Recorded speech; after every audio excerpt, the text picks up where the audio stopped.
Hey, how's it going? Gareth James here for mttpokerschool.com, and in this video I'm going to be discussing two pieces of poker software, Holdem Resources Calculator and Simple Preflop Holdem, and showing you which one is better when it comes to working out big blind defense strategies.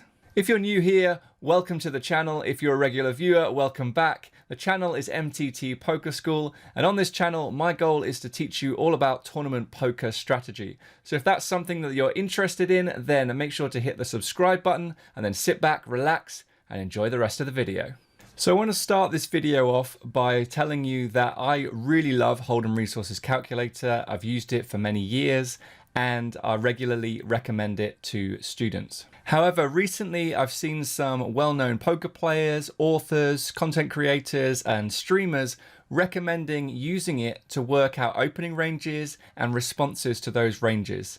And I'm here to tell you today that it just can't do that. So you might be asking, well, why? How do you know this?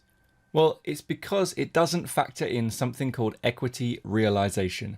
And we're going to talk a little bit more about that in a little while. So as I said, I think Holdem Resources Calculator is great and I use it regularly, but certainly not for working out opening ranges and big blind defense ranges and other responses to those ranges. So in this video, I'm just going to concentrate on 20 big blinds button versus big blind and compare the solutions from Holdem Resources Calculator and Simple Preflop Holdem. First then, let's talk about equity realization, what it is, and how we know that Holdem Resources Calculator doesn't use it. Equity realization then is how much of the pot a hand can expect to make based on raw equity and many post-flop variables, including but not limited to things like position, are you in position or out of position, what kind of hand you have. 7-6 suited, for example, is going to do a much better job at realizing equity than a hand like King Deuce off. And the skill level of your opponent. Are they going to find enough aggressive actions to prevent you from seeing turns and rivers? The key thing here is that they rely on post-flop variables. So even if we take out the skill level of your opponent, it should be clear that in order to solve properly, these solvers are going to need to factor in these post-flop variables. Sadly, HRC does not. He essentially believes that once the final pre-flop action has taken place and there is some opportunity for post-flop betting, that the hand just gets checked to showdown, which is something that very rarely happens, or at least is very rarely strategically optimal. Let's go through an example. Here you can see there are 9 players at the table. Everyone has 20 big blinds. The small blind's half a big blind is a big blind, as you would expect, and then the ante is 0.13 big blinds. It folds around to the button who opens for a min raise, and then the big blind has a decision here between calling, jamming, and folding. So for this example, I've run an advanced hand and I've edited the button's opening range so we can see what Holdem Resources Calculator believes we should call, fold, and jam. So let's take a look at the button opening range here.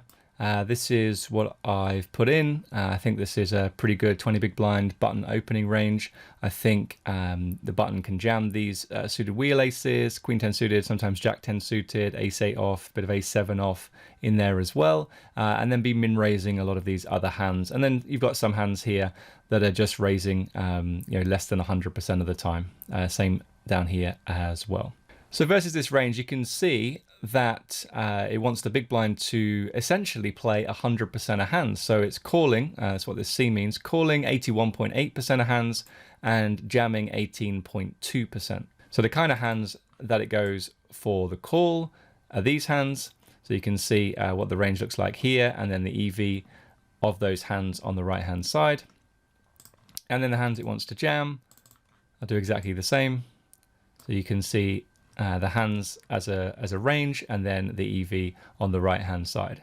Now let's just go back to the calling range for a minute and have a look at some of these really poor hands that HRC is suggesting that we can call with.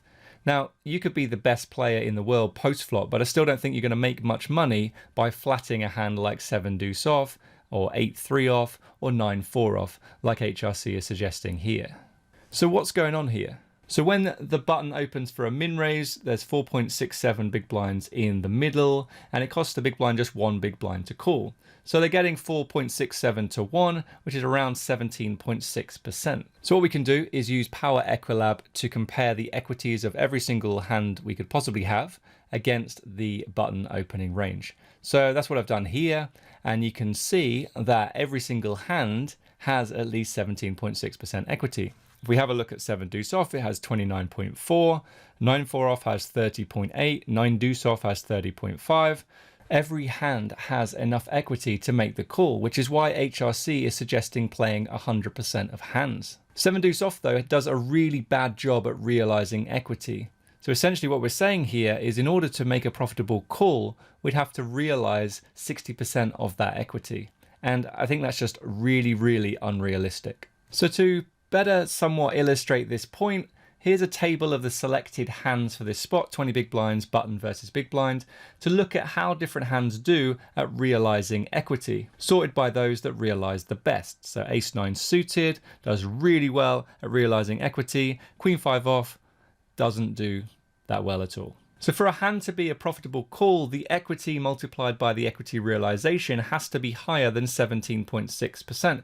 Now, all of the hands in this table will make the grade simply because I didn't include 7 deuce off in the original sim when I ran the reports in PioSolver. But the key thing to focus on is how some hands do better than others at realizing equity. And it's important to look at equity overall and equity realization in order to work out what's going to be a profitable call. So suited hands are always going to do better than their offsuit counterparts, and connected hands are also going to do better than unconnected hands. So for example, let's take a look at 3 deuce suited.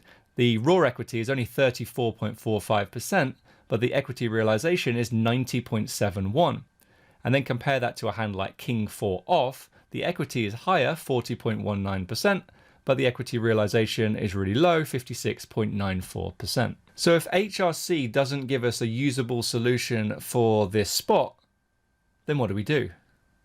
Enter Simple Preflop Holdem. Simple Preflop Holdem is a preflop solver that factors in equity realization by considering some of those post-flop variables we talked about earlier on, namely position and post-flop betting.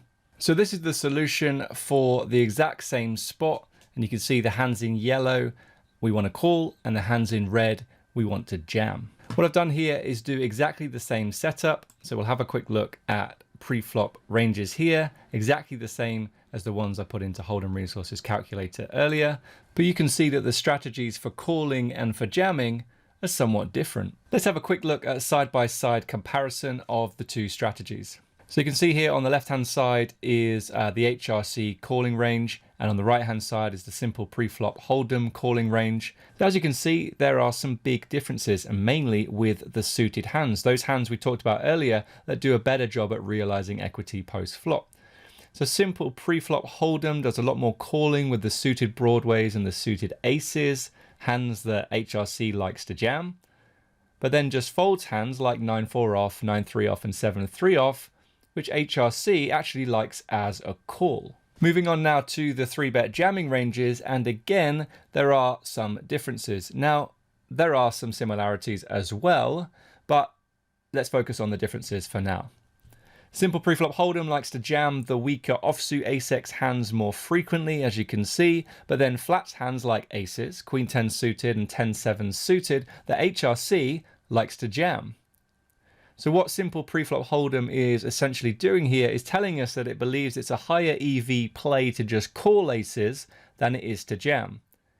And the same goes for other hands like King Queen suited, Ace 5 suited, and 10-7 suited. So you can clearly see equity realization being utilized here to give you a better strategy, where the EV of both lines are compared and the better one is the one that's recommended. In summary then, HRC is good for many things, but it cannot give you good, usable big blind defense strategies that you can utilize in your own game. So please don't use it for that. When we think about which hands to flat and which hands to 3-bet jam, we always need to be thinking about which line is going to generate more EV. But we also need to make sure that we're making plus EV decisions in the first place and not just calling hands like 7 deuce off, 7-3 off, and 9-4 off. So that's going to wrap things up for today's video. If you liked it, give it a thumbs up. If you loved it, drop a comment down below. And if you didn't like it, but you got this far in the video, then Post a comment down below and tell me why. Hit the subscribe button if you haven't done so already, and make sure to click the little bell next to it so that you're notified when a new video comes out. My name is Gareth James for MTTPokerschool.com. Until next time, guys, take care, and I'll see you soon. Bye-bye.